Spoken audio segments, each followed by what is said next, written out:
Welcome to the Two Stewards Show. In an effort to save face, the government is focusing on a brand new metric, deficit to GDP. And I'm not making this up. The metric of yesteryear was called debt to GDP. But since the debt is so large and no one can even find the GDP, this ratio just doesn't cut it anymore. In fact, it was getting so obvious that even the average Joe could understand that things were not okay with the economy. And that is not good for the optics of the government that controls the economy. Thankfully, by zeroing in on the deficit to GDP ratio, our fearless leaders can keep a close eye on the economy for us while ensuring the working class remains less informed or flat out baffled with what is really going on. The one complication with a deficit to GDP ratio is that in order to have a deficit, you have to have a budget. Thankfully, there were enough new public servants hired in 2025 that each one only had to submit one word, and there were instantly 493 pages of detailed information for your AI agent to read over coffee. Finally, Canada has a budget. Passed in precarious manner, but passed nonetheless. This time we talk budget breakdown, land claims, private property rights, and more. To get in touch with the show, visit twostewards.ca. Remember, this show is not financial advice, but is valuable for listening, amusement purposes. And now, a deficit to celebrate.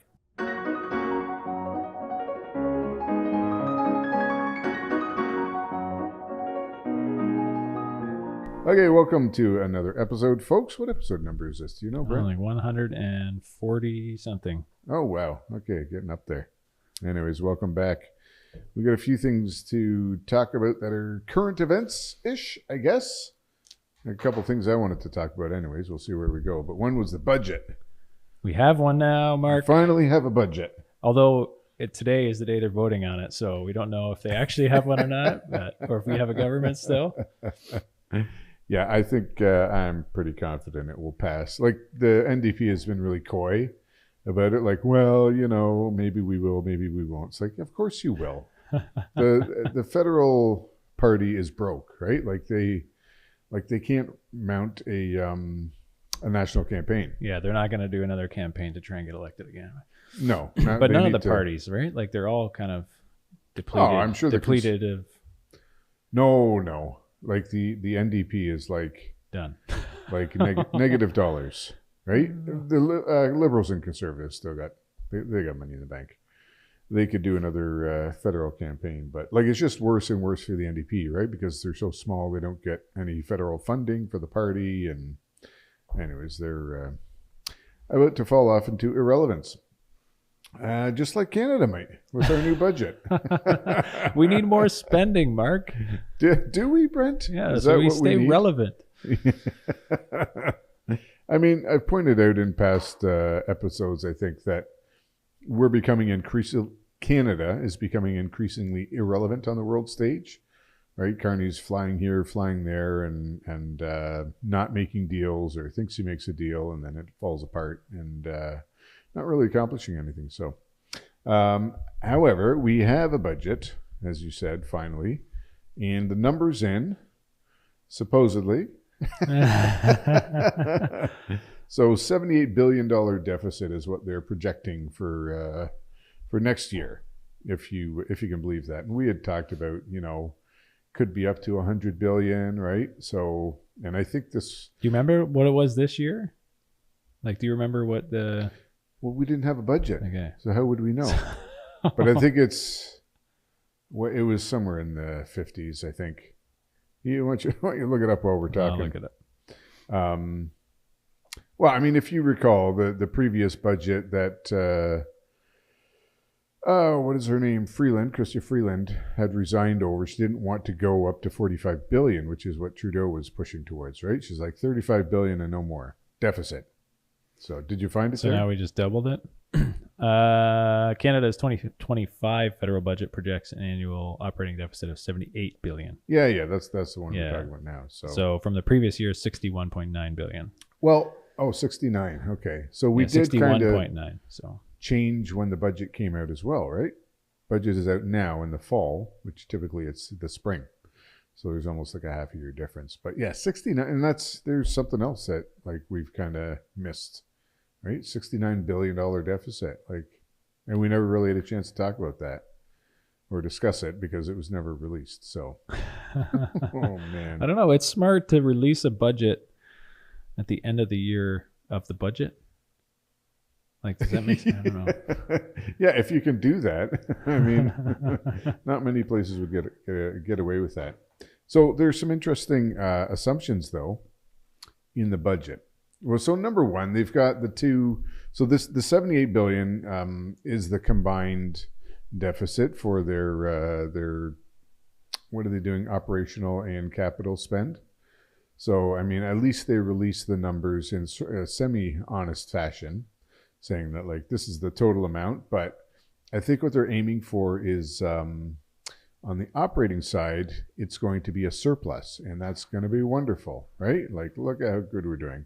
And then on the capital side, well, of course, it's a deficit because we're making investments. Yeah. This is how it's being pitched, right? Investments, not spending, investments. And $141 billion in new spending, or you would call that investments? Okay. well, it's, man, I hate to, I don't know. I guess I don't hate it that much, but I hate to be so negative all the time and seem like, just a mouthpiece for like Conservative Party or something, and I'm not.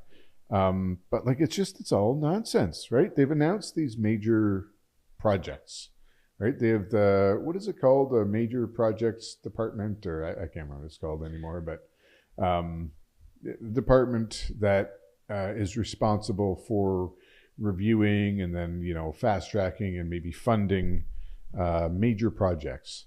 So, and we've talked about this on this podcast, right? We need some major projects in this country to benefit this country. And if you can accept that as bad English.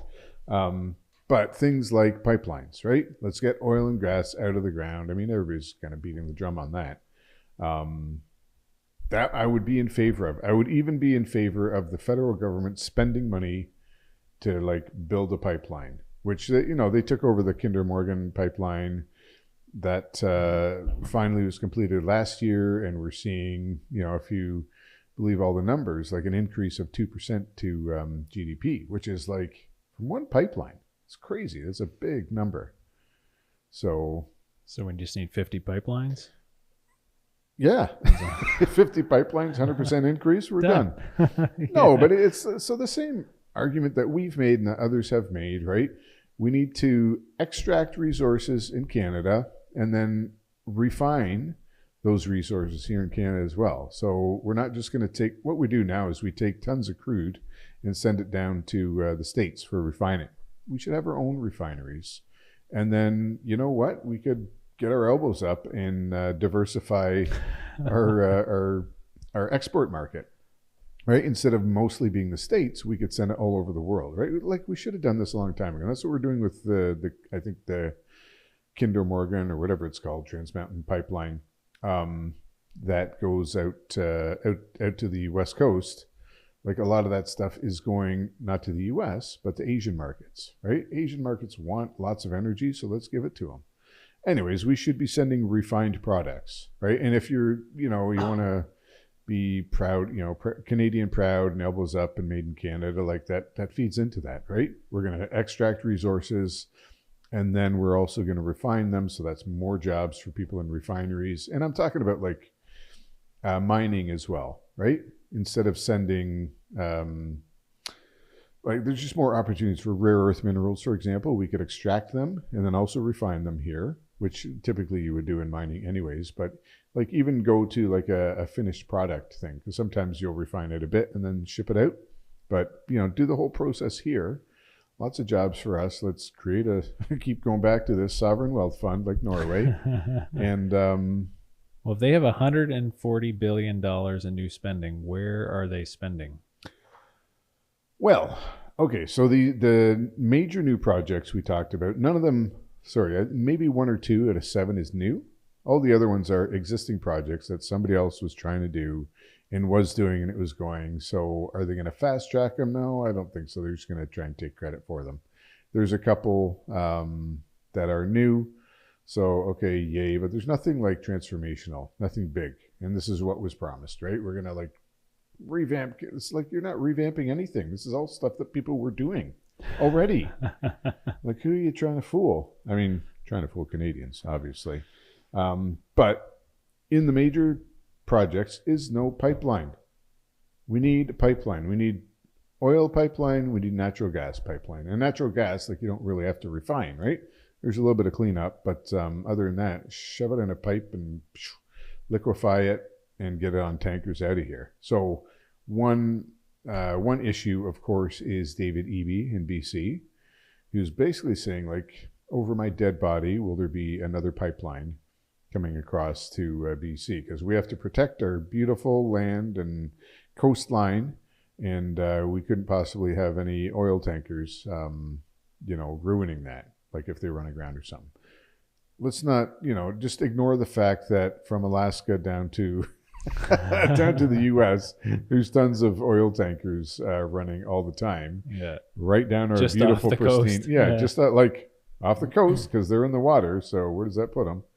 Like, it's nonsense. And I don't know. If we have time later, we can get into David Eby, but he is doing his absolute best to ruin and wreck BC and has been for some time. And my suspicion, that's the word, is that he's not doing this simply ideologically, but there's some benefit. And that benefit is probably being provided by a foreign government. I have nothing to back this up or to prove it, other than just my own wits, which are can be lacking at times. No, but based on conversations we've had, like with Sam Cooper, and lots of other evidence, right? Nobody's this dumb. You're not. So anyways, we can get back to that. But anyways, no pipeline in the major projects thing. So there's that. In the budget, they've got a pretty rosy picture of tax revenues. So if you're paying any attention to the economy at all, or if you're paying your taxes, yeah. No, but I mean, are we headed for rosy economic times? Even the Bank of Canada was like, probably gonna have to tighten our belts, and we will probably see a reduction in the value of quality of life. So in the budget predictions, there's, what is it, 495. Weren't we just reading a report a few months ago about how there's going to be people scrounging around on Crown land, trapping and fishing for sustenance?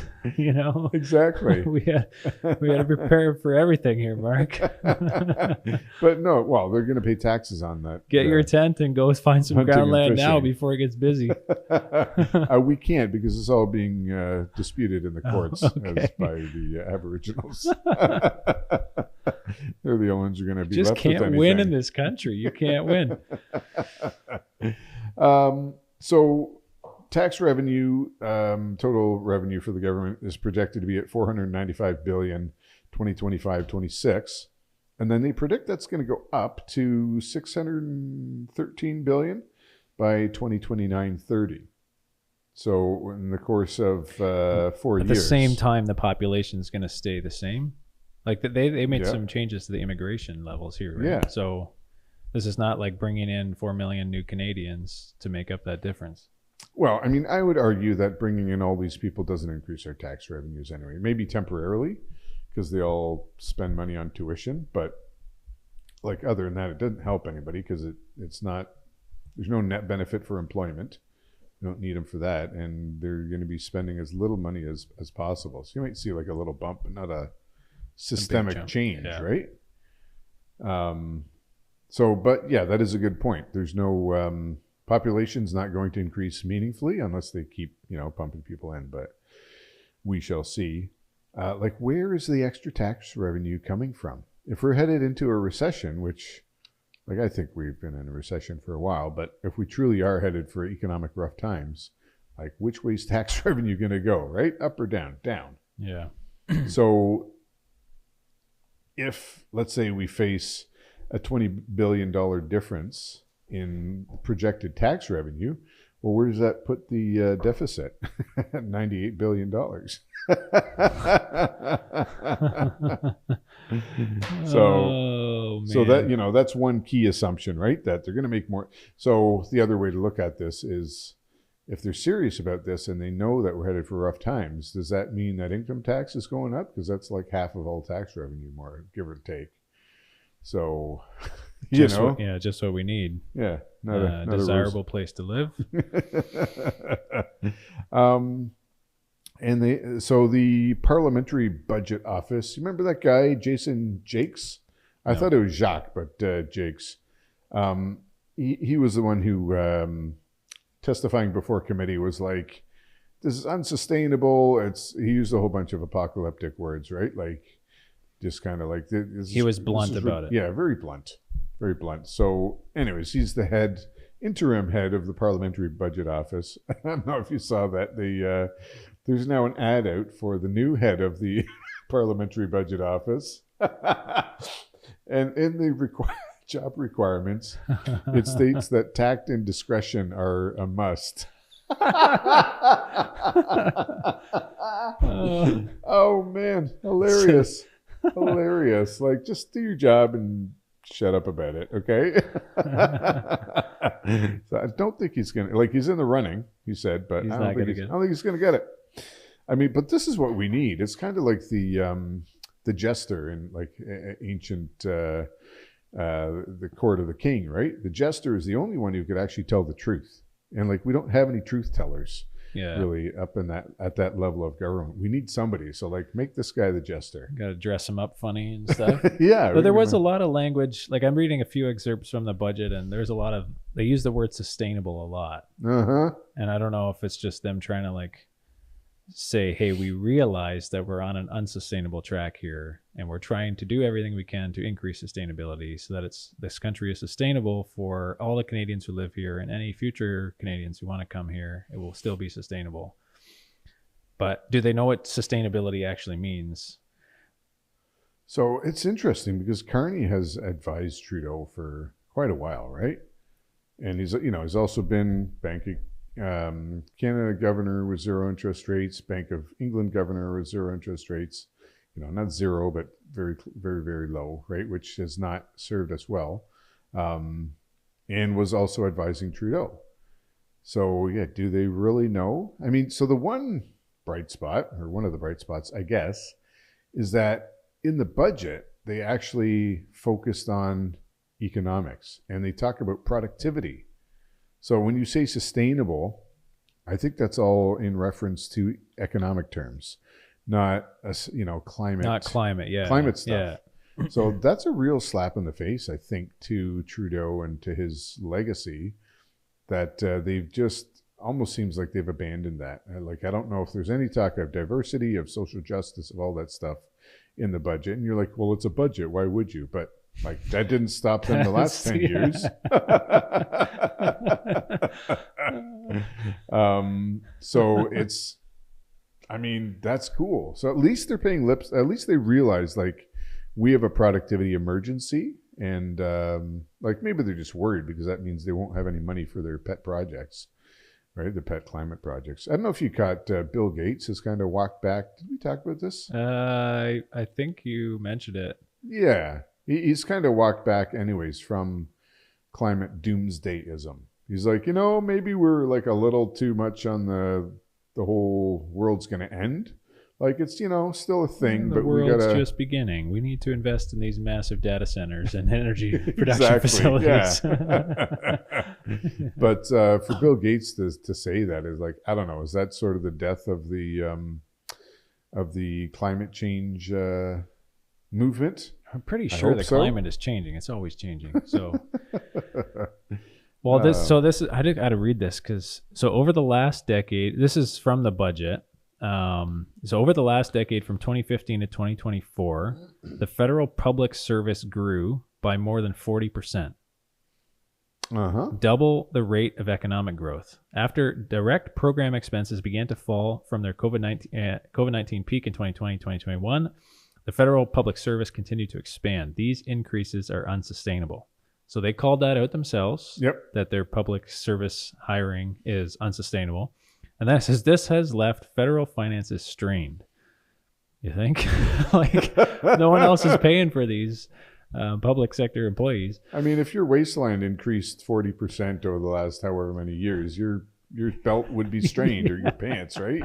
The button would be like ping.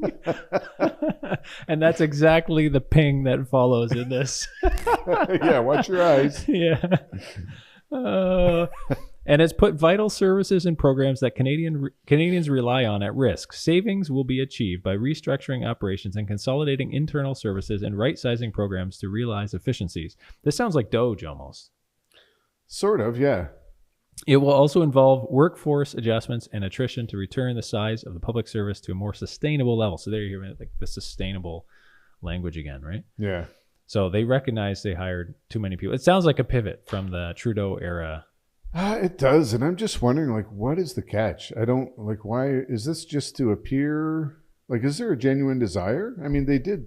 I think there were targets, right, to reduce all ministries other than defense by like 15, the headcount by 15% or something, 10 to 15%.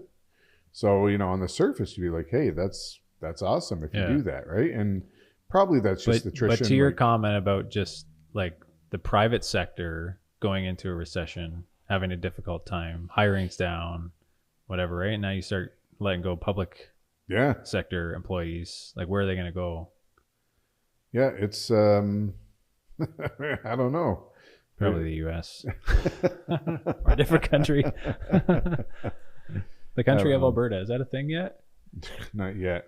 So notably absent from that that little blurb, though, is the fact that contracting, right, outsourced work, has also ballooned in the last decade. And so, you can put your own spin on that. So number one, they didn't mention it. So are they going to cut that back? Because not only did the public service grow, outsourced work grew. So like, where was all the extra work from? Like, there was not extra work. CRA only got worse.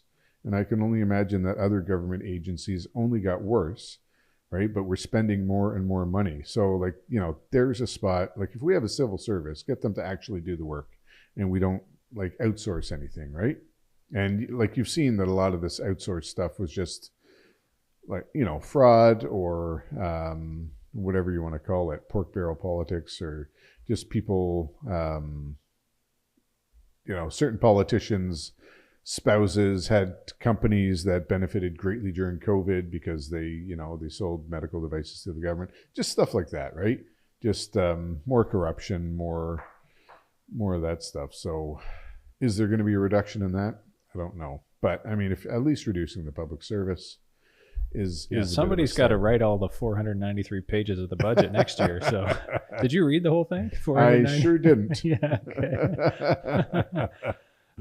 Okay. So we talked about MERB too, right? I don't know if that was on your list, but we talked about that before as a potential. That was the multi-unit residential building deduction. Yeah. So for high income earners, so Canadians who make a lot of money, is that like not us, but other people, they could invest in new rental construction. So if you build a new building, you can deduct that from your earned income. Yeah. So for like, lawyers, doctors, whatever, who have a high salary, like real estate could essentially be an out, right? A tax advantage. Yeah. So when we were talking about this before, when the idea was first floated, was, hey, potentially like the real estate sector could see a big impact here, right? A lot of basically people who wouldn't be sensitive to like the returns they're making necessarily because they're tied to like they're getting tax benefits from investing, right? Yeah. So if you didn't have to pay any or very little income tax, like yeah, and no mention of this in the budget. No. So that's interesting. Yeah, they did not. They didn't go ahead with that. They'd float. I mean, you hear all this stuff before a budget, right? They float all kinds of ideas and sort of get public sentiment, or they'll have like groups working on it, right, to see, and then the word kind of gets out. So yeah, we didn't see that. We did see a reduction though in the there was a wealth tax on boats and planes over $100,000, I think. Okay. So there was an extra 10% surcharge on that. I see a few listeners getting really excited now. They removed that surcharge. So like, hey, $100,000. So those are basically only boats that you can fly planes on. I don't know. I think it's pretty easy to get up to 100 grand for a boat and for a plane equally so. So I mean, there's something. They removed that for what it's worth. What about, you said productivity. Was there anything about how they're going to juice productivity? This is the productivity super deduction. Did you hear about this? No, what's that one? So is that that's the SRED? Yeah, SRED, like basically expensing capital improvements or capital investments. That sounds like it could be a good thing. Yeah, that's actually, I think that's a good one. I mean, I've gone through the SRED process. I forget what it stands for. Scientific research and something experimental development. Yeah. I don't know. Yeah. It sounds like, hey, we had a rough year. Let's just apply for this and see if we can get some money back from the government for all the money we wasted. As long as you can prove it was sort of, experimental. Well, then you hire a consultant, right? And they get a percentage of whatever they get. So they're motivated. Yeah, like, exactly. Hey, you inspected the last one. You give me this one, I'll give you. Well, that's the problem with all these government programs. So this one, I think, though, is the SRED specifically, I think, is deductions. Yeah. Right. So instead of, you're just paying less tax. You're not getting a grant. Yeah, you're not getting straight up money from the government like Trump's handing out, but you would get a deduction. So I think that increased from 3 million to 6 million, the deduction limit. So you can spend that much more and then count it against your taxable revenue. So that's good because we've talked about this so much, right? There's no gross capital formation in Canada, or very little. And we need research and development in Canada. Yeah. So, it can't all be bad, right? It can't all be that was the one thing that caught my eye. I was like, oh, okay, that could work. That could help boost some productivity with a super deduction. Yeah. So there are some bright spots and lots of room for criticism. Well, they also did the MLI. So we talked about the CMHC MLI Select program for rentals. Yeah. They kind of topped up that program, right? I think it went from 60 billion to 80 billion. So 20 billion. Okay. Well, that's That's nice. Although, from what I understand, the CMHC is kind of having more scrutiny on these projects. Obviously, we've built a ton of rentals over the last few years. Yeah. Record numbers. I think it was something like 48% of all housing starts last year or this year was rental. Purpose-built rental? Yeah. So, that's dramatic.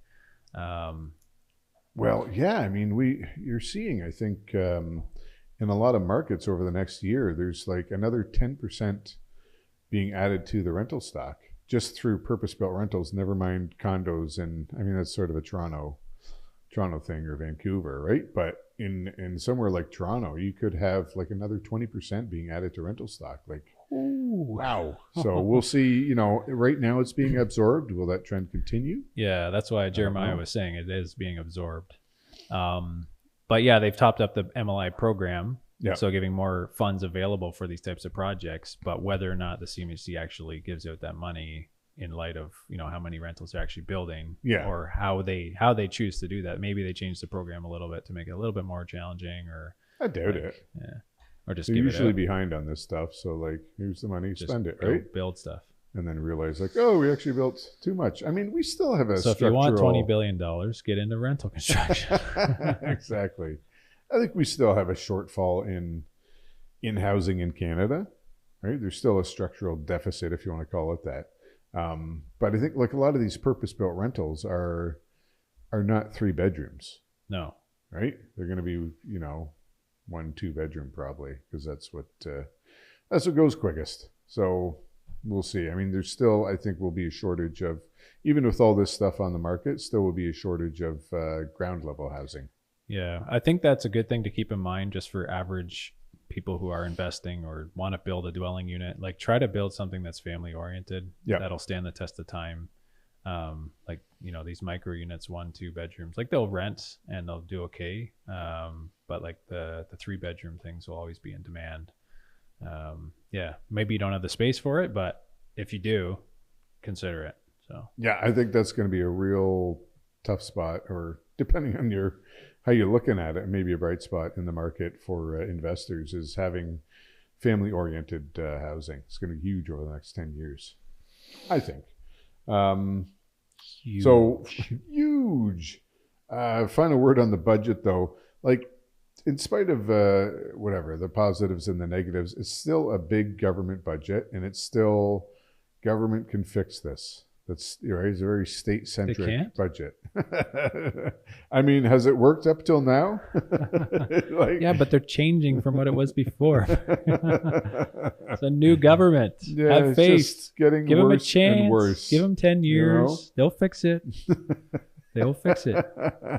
They're on a good trajectory. I mean, you can't be on a worse trajectory.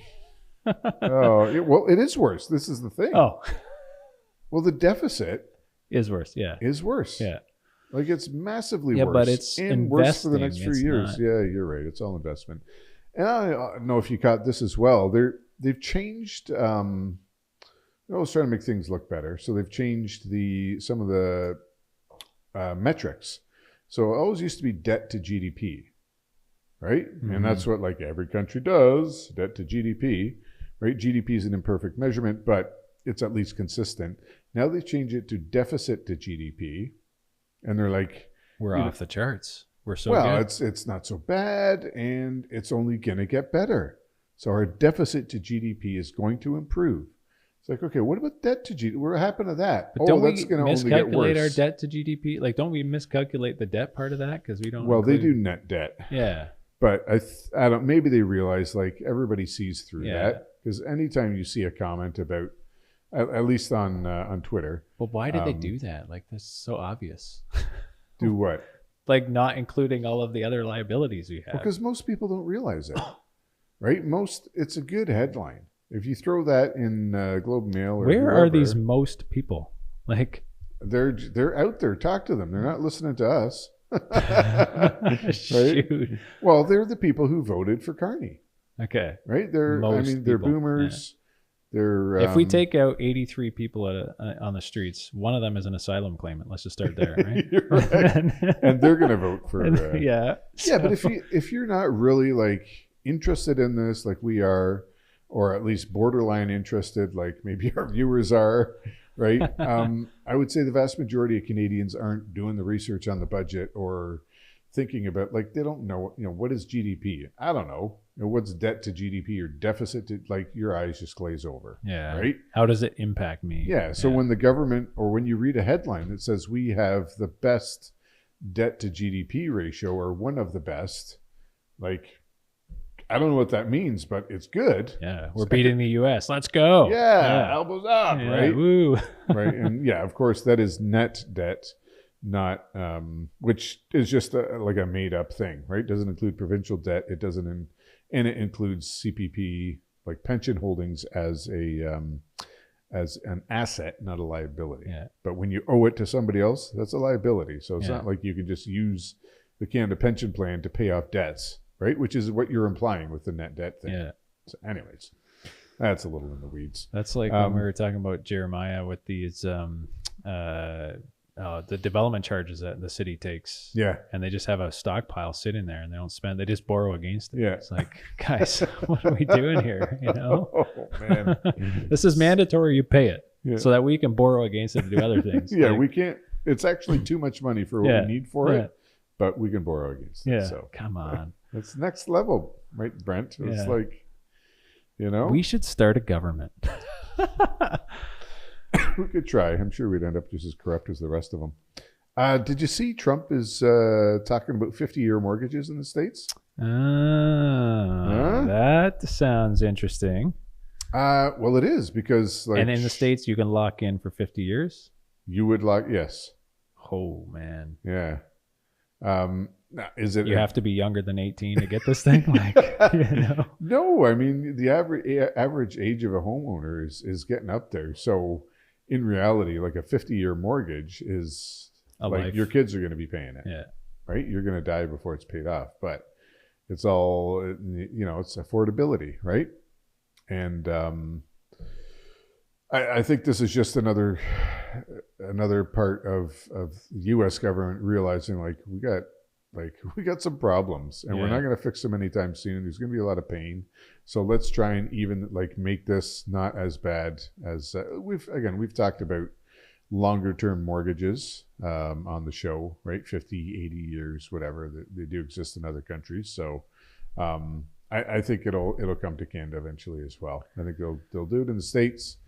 They'll do it in Canada. And, as an investor, I would absolutely probably take advantage of that.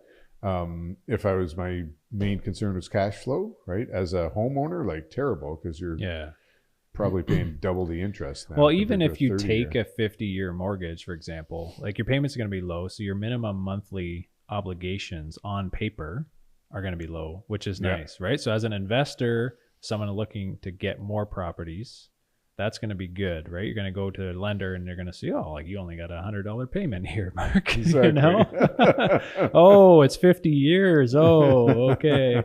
No, but at least they'll look at the monthly payments and say, well, you're good for another property, right? Exactly. Whether or not you actually abide by that payment schedule or try to advance it, that's on you. Yeah. But that's a strategy you could do, right? You try and get the lowest payment possible, and then pay twice as much or 3 times, whatever you want to do, right? Yeah, throw lump sums at it.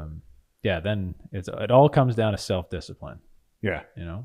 Yeah, which we know doesn't exist in this world. So so they're going to be 100-year mortgages by the time our kids are. Isn't he giving us $2,000 checks? Not us, but we're not part of the U.S. yet. But he's talking about it. Tariff rebate checks.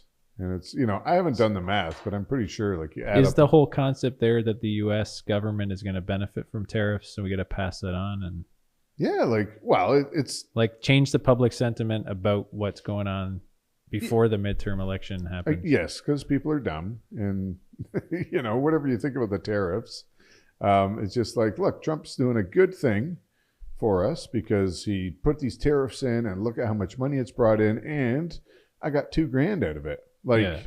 Guy's a genius, right? Let's vote spend it quick before everyone else does. Well, and you get the feeling maybe they're looking at economic forecasts and being like, oh, it doesn't look so great. So what happened with all the stimulus checks during COVID, right? That really juiced things people's savings accounts went up, right? Yeah. People actually had savings to play around with. But where are they now? Yeah, I don't know. It all got spent, right? Fentanyl crisis, is that probably I don't know. It's sad, but there's a lot of it flowing there. Yeah, it's possible. But yeah, I mean, you wouldn't think like it's $2,000. What's the big deal? But when you multiply that by like every taxpayer, it's a lot of money that's back into the economy. So juicing it. So are we going to see it here? I don't know. We'll probably see universal basic income. So it's just a different format. But anyways, that's I don't know. You have any other comments on the budget, Brent? No, I mean, there's some change in the language around immigration, and I don't know if you want to talk about that too, but it's not on my list, but okay. Yeah, permanent residents, temporary residents, actually seeing potentially negative population growth for a while, and we'll see is all I can say about that, because every time they're saying that, right? So they want to change the narrative around this. And then you look at the numbers and you're like, no, actually it's not, nope, still lots of people coming in. Yeah.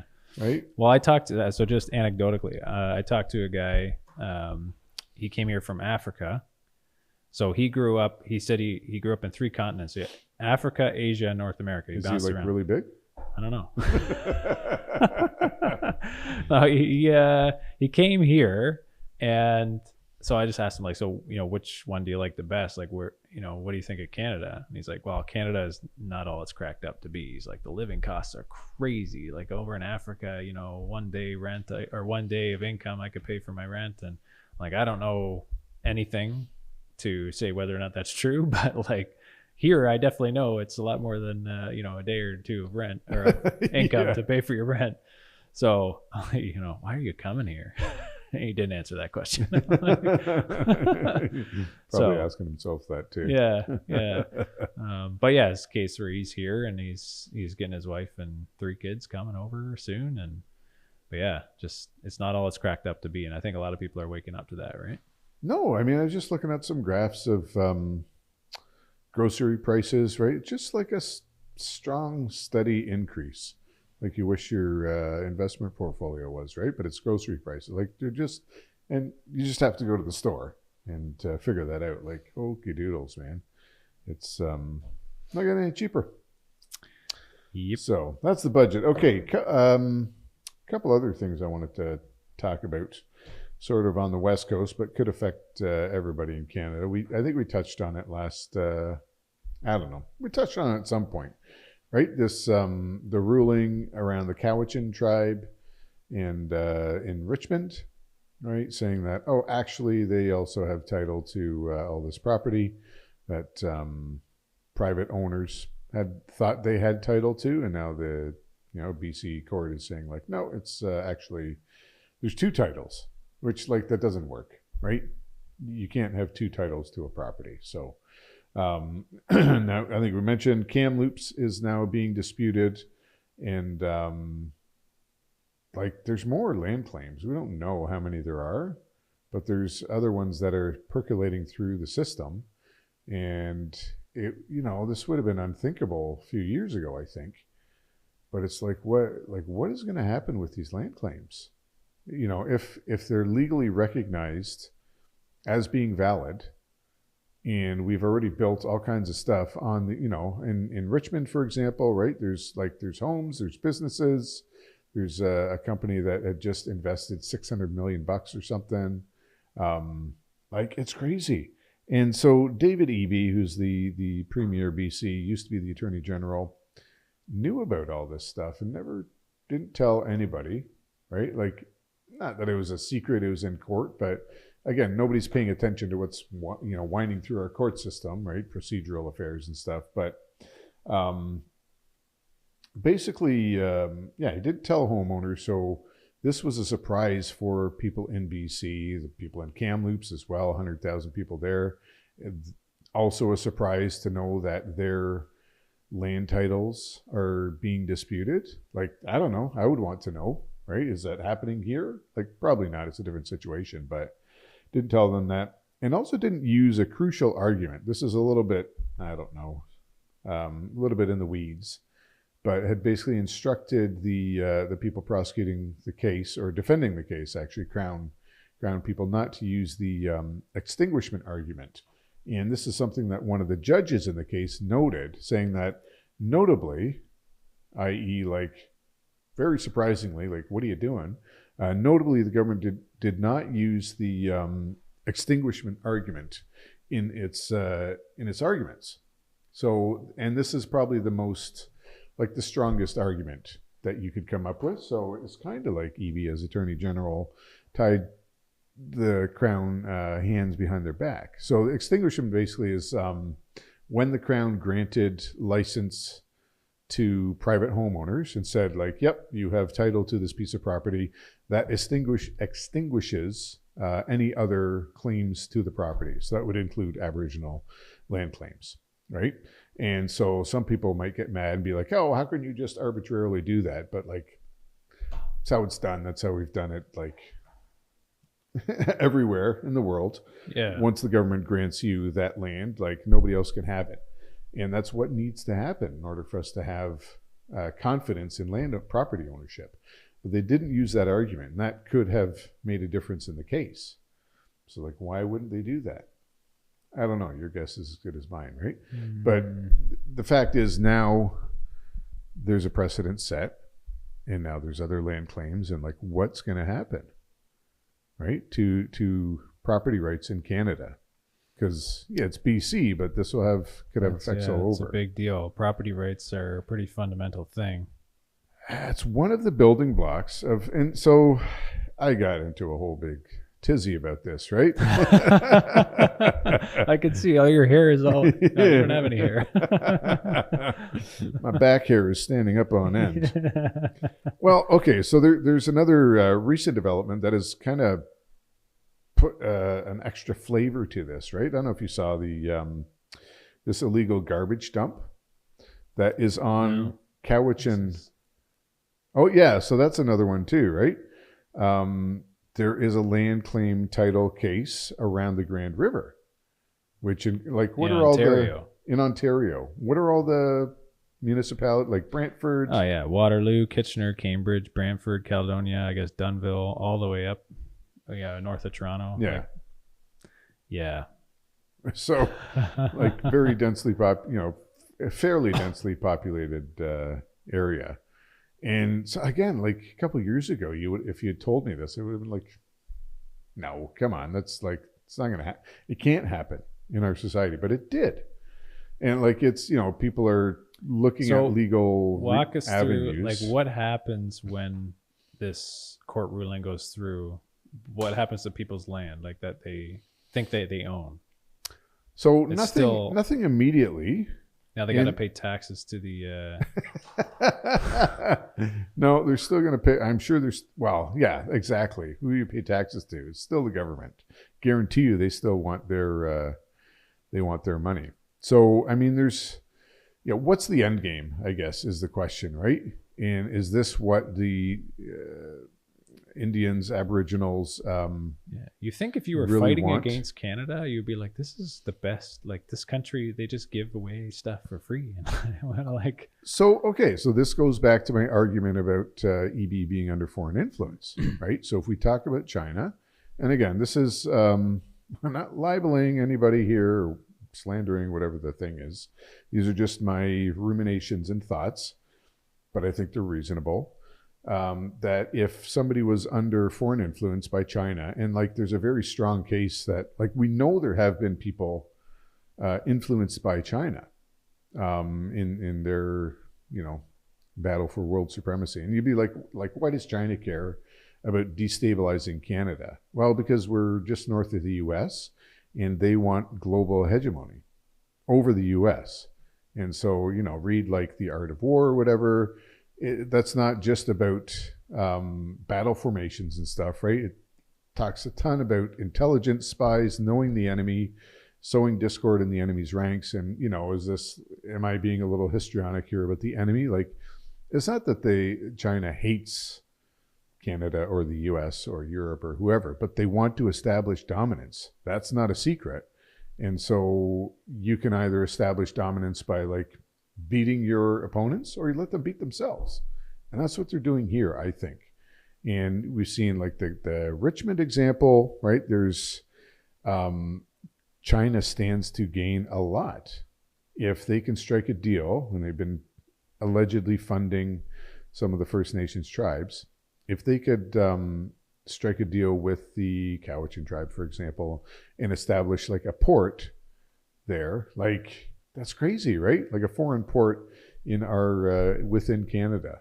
But because it's now First Nations territory, allegedly, they could do that. They have the right to do that, right? So that this is a lot of speculation and second, third order effects. But I think it's a real threat. This is why I bring it up, because this is like a big threat to Canada and to Canadians, and like almost existential. And we have politicians who are, as far as I'm concerned, are selling us out to these rights.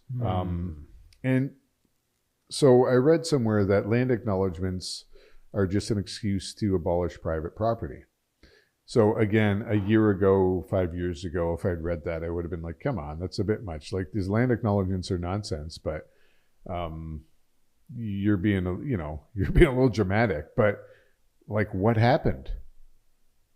These land acknowledgements in part led to private property being abolished, right? Property that people in BC bought and paid for, paid mortgages. Some cases they paid them off. They're like, hey, this is now my little piece of land. Boom, it's gone. Yeah. And, subject to legal appeal, but their private property rights, which is like one of the most fundamental rights in Western civilization. And so this is another sort of macro thing that we're seeing, right? We're seeing Western civilization, modern concepts butting up against a completely different way of life, way of living, way of thought. And I'm not sure that it's 100%, honestly, I can't remember, consistent. I'm not thinking of the word that I can't elucidate the word I'm thinking of.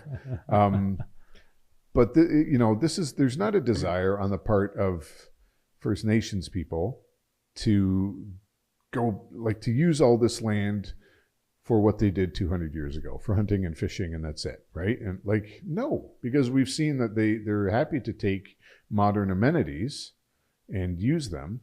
They're not going to go back to that. Like, there's no way they're going to use it in a modern framework to make money, to better themselves, whatever the case is. But this isn't, we have this idea, which just like drives me to distraction, of the myth of the noble savage. Jean-Jacques Rousseau wrote about that sort of romantic ideals, where they live as one with nature, and they, even now we see it, right? There's what do they say, ways of knowing. You'll see this at universities. There's a whole like courses on Aboriginal ways of knowing, and it's like, what it's just because they know stuff and they just know it because they are living in communion with nature. And right? So it's nonsense. But then you have this garbage dump on the Cowichan lands, and like, go to any reserve, drive around, and tell me, are they living in unity with nature? No, for the most part, they're dumps, right? Like there's garbage strewn out. It's not that picture of the noble savage that you would have, right? As if you're living in some sort of ideal unpolluted environment where you're perfectly in harmony with all of nature's ways. And that's the myth that's perpetuated, right? When that's like, even the bands that do well, like, they're not doing that. They live in modern houses with modern plumbing. Like, none of the chiefs are living in a wigwam. They got big homes, right? So first of all, like, that's just disingenuous, I think is the word I was looking for earlier. Like, it's just not true. So, what is the end game? Getting back to the garbage dump, right? And I don't know if you read anything about this, but it's just, it paints this in stark relief to this utopian ideal that we are fed all the time, right? And which is why we must give up the land, restore and acquiesce it back to nature, to their ways of knowing. It's right. Don't build a pipeline. 290,000 tons of garbage that's been illegally dumped. It's been happening for 10 years. You can't tell me that the tribe elders didn't know about it. And in fact, like, people have been trying to get this stopped, right? It's on reserve land. Yeah. And it's a way of knowing. So it's finally I think the government, it wasn't a secret. Finally, I think BC, whatever the environmental agency, they put some orders out saying like stop, here's some fines, you got to clean this up, like, because the garbage is like leaching into the river, right? Idyllic. And the Cowichan tribe, which receives about $140 million a year in various revenue, most of which is from the taxpayer, has the gall to say that this is a shared problem. Really? I thought this was your land, right? But now it's my problem that you guys have been operating a garbage dump. And you guys it was one guy, but again, everybody knew this was going on. So you can't have it both ways. So I think the whole system is it's ridiculous. It again drives me nuts.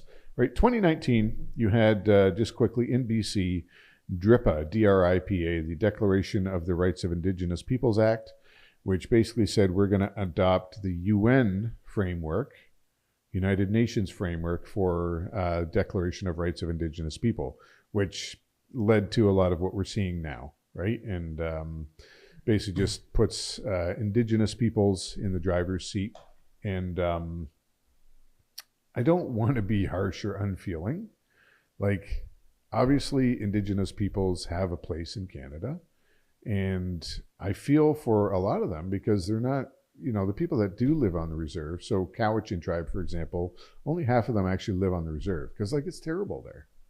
And generally speaking, the money stays at the top. They get tons of money, but that's not going to like your average resident there. No. It's like, it sucks. And I'm painting with broad strokes again. Yeah, but it's not nice. My experience on a reserve one time was there, and this is Northern Ontario, but we went to go buy some bait for fishing, and the guy that was selling it there must have been like 10 o'clock in the morning. And I was like, do people live here? Like, there's all houses and whatever. And I'm like, are people like here? Are these all abandoned? And he's like, no, like people sleep. Like they sleep in because they stay up all night. And, you know, there's a lot of them on drugs. Like they get the drugs from Toronto. He was just being totally frank with me. He's like, they get the drugs from Toronto, comes up here.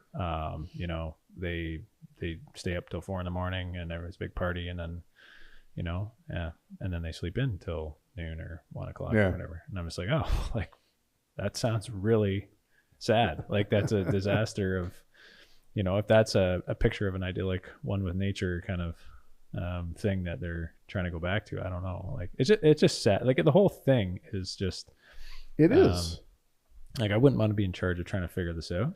Well, and this is, but undermining property rights is a really big fundamental thing, right? It's huge. And so, you know, like if you actually don't own the land that you bought, like what are we doing here? Exactly. And so, like, what do? Do we just tell them like, sorry, that's it? I mean, in the history of the world, that's kind of how it's been. And even the land claims, like they drive me a little bit nuts too, because, you know, the whole idea with Richmond, BC is that these were ancestral fishing grounds 150 years ago. Okay, let's go back 200 years ago. Let's go back 300 years ago. Who was fishing there then? Somebody else. And like you either took the land from them or they moved. And because I mean, for most part, the Aboriginal peoples didn't have the idea of land ownership, right? They would just like move around where, you know, and it could be seasonal, right? To where the game was or to where whatever was. There wasn't really a history of civilization building in one spot and property rights. So, you know, fair enough. I mean, there's also a history of warfare, of rape, of genocide, of enslavement, but you know, let's not talk about that stuff. But like the same stuff that has happened in Western civilization as well, right? For like thousands of years, and eventually, like the person who wins gets the property.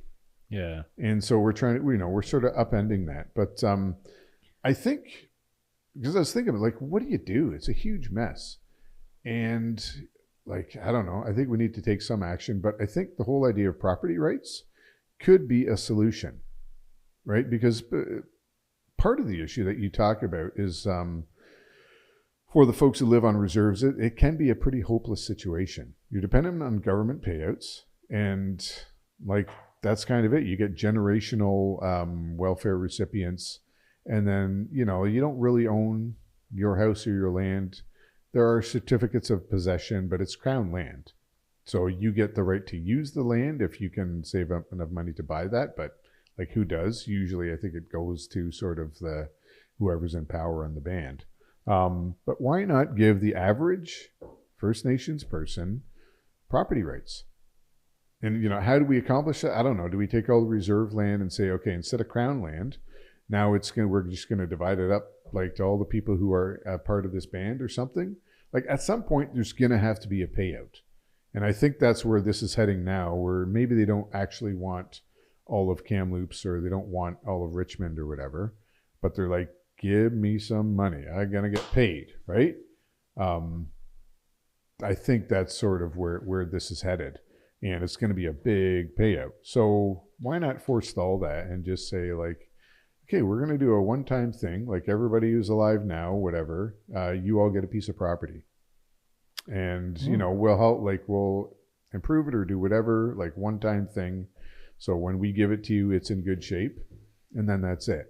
And that does a few things, right? It gets rid of all these these unceded land, land acknowledgements, and like all the uncertainty around, you know, around property rights, because we can't exist as a nation without property rights. Yeah. Well, Psalm 24, the earth is the Lord's and everything in it. So I think from a Christian perspective, like that's where we start, right? Yep. Like we do not absolutely own anything. No. And that's what this podcast too, right? Stewardship. We aren't the owners of the land. We aren't the owners of our time or anything, but we are called upon to steward those things and use them well. I don't know how that fixes this well, problem, but it puts a perspective on it, right? But if you don't acknowledge God, yeah, right, then there's a lot of problems. well, and this is, I mean, it's the same thing we've talked about before. We have sort of Western civilization based on Christianity, Christian ideals, that a lot of people want to be a part of, and a lot of people want to participate in and accrue the benefits thereof without having to, go through anything hard or do the work or even conform to the ideals. Yeah. So, I mean, even earlier in the Bible. Sowing and reaping. Yeah, exactly. But so, yeah, we have to acknowledge that ultimately we don't own the land. We're stewards. But in that case, go further back to Genesis, right? You shall not steal. Yeah. The 8th commandment is. Well, if there's nothing like. That it basically assumes private property rights. Yeah. Like it assumes that. Exactly. Someone owns something, you have legitimate possession of that. Yeah. Right? That land, whatever it is. God gave Israel land. Other people were there, and he said, nope, kick them out. This is your land now. And we've kind of followed that ideal. And surprise, surprise, when you abide by Christian ideals, things go well. We're able to build civil society and civilizations, right? There's the effect of sin in that 100%, and people will steal despite saying do not steal. And people will use their land or their money for nefarious purposes, right? But that doesn't mean you throw out the exception. Doesn't make the rule. So you abide by the ideals, and so part of the ideal is private property ownership, and again, so that would, I think, enfranchise the average Indigenous person. And also kind of release the hold that, the chiefs and the band leaders, because they're the ones who speak for everybody, release the hold that they have on the operations of the band. And you know what, if you guys want to organize as a cohesive community or something, fine, Dutch people do it, Chinese, Polish. Yeah. We all do that. We don't have our own enclaves. Yeah. Separate legal frameworks or whatever, but we'll hang out together and stuff. And if you want to do that, go ahead. But I think it's time, the whole idea of reserves and honestly, they're basically, if you're Indian, you can't own land, right? I mean, you can leave the reserve and do your own thing, but then you're leaving all those supports behind. That's not cool either. Right? I was reading somewhere, there's certain people who can't have land. People are mentally deficient, who can't own property, children and Indians. And it's that's not cool. Yeah, that's not inspiring, right? No. If you actually want to get anywhere, Yeah. So anyways, we'll see how this goes, but I think more people need to pay attention and more people need to know, are there land claims on my land? Or at least, a whole bunch of people are going to be checking their property titles tonight. How far back does this go? Oh, yeah. So, I think it's a big deal. There's not a ton of press out there, I don't think. I mean, my media sources, there is a ton of press, but I don't think if you're reading a Spectator or Globe Mail or whatever, that this is as big of a thing. Not countrywide, not in Ontario. Yeah, so but much. This is an existential threat to Canada. So you say we're reporting better than the mainstream media outlets on a national scale? Wow, certainly than the CBC, who got another $150 million of funding in this budget. How many millions do we get? None yet. We're still hoping, Brent. Social infrastructure is a thing, by the way. I just want to add that to your lexicon. Okay. Social infrastructure. I'll vibe code it right in there. By the way, I heard that the highest paid AI kind of coder guy said that 13-year-olds should just stop what they're doing and learn how to vibe code. Yeah. They're this is the moment, the Steve Jobs, Bill Gates kind of moment where they just learned in their youth all these, skills before it became really useful. And then they were poised, hey, I've got 10,000 hours on this technology. And by the way, it can transform the world. So some 13-year-old who's listening, go start vibe coding. Anyways, what were we going to talk about? You were going to talk about... Is that the guy who they're paying them $26 million a year or something, I think? I don't know. It's like professional athletes. Yeah. But Shohei Ohtani? I don't know. Yeah. No, social infrastructure is a thing now. This is part of the budget, right? It's just an excuse for for them to spend money on stuff and not to include it as operating expenses. So a word of wisdom is the trellis and the vine, right? Like you can't just build the trellis and then not have the vine growing up it. You got to kind of like... Well, you could. Okay. So I mean, it's just a trellis then. So that's what we're building in Canada, is this really elaborate, expensive social trellis infrastructure system. With no vine. With nobody going up because we just don't believe in that. Anyway, social infrastructure, that's the latest thing. But seriously, I think CBC falls under that aegis, is social infrastructure. Do you think that there's going to be a flight to Bitcoin with all these property rights things and like no, it's still not mainstream enough? No, the people talking about Bitcoin is still like weirdos like us. Exactly, right? Probably less than 1 or 2% of the population. People know it's out there, but that's wild, eh? Yeah. Like it's not subject to the same kind of land disputes, and no, 200 years ago it didn't exist. So exactly. So yeah, is that our conclusion, Brent, to this episode? I think we should wrap up. So what's the conclusion? Sell your land, buy Bitcoin? Yeah. I would say consider it. Consider it. There Okay. you go. Yeah, before it gets expropriated, maybe just sell before it. next year's budget deficit kicks in. And keep your eye on the deficit to GDP numbers. Oh, they're yeah, going to be okay. really surprising. Surprisingly good. Surprisingly good. Some might say the best. I would say it. Some have said it. There you go. All right. Well, thanks for listening to us, folks. And until next time. Steward your wealth wisely. Thanks for listening to this episode of the Two Stewards Show. If you like my voice better, click subscribe. If you like my voice better, click share. If you like both, give us a 5-star rating. To learn more about the show, head on over to twostewards.ca and explore our free resources. To interact with the show, feel free to reach out at hello@twostewards.ca. We will see you in the next episode. In the meantime, steward your wealth wisely. Nailed it.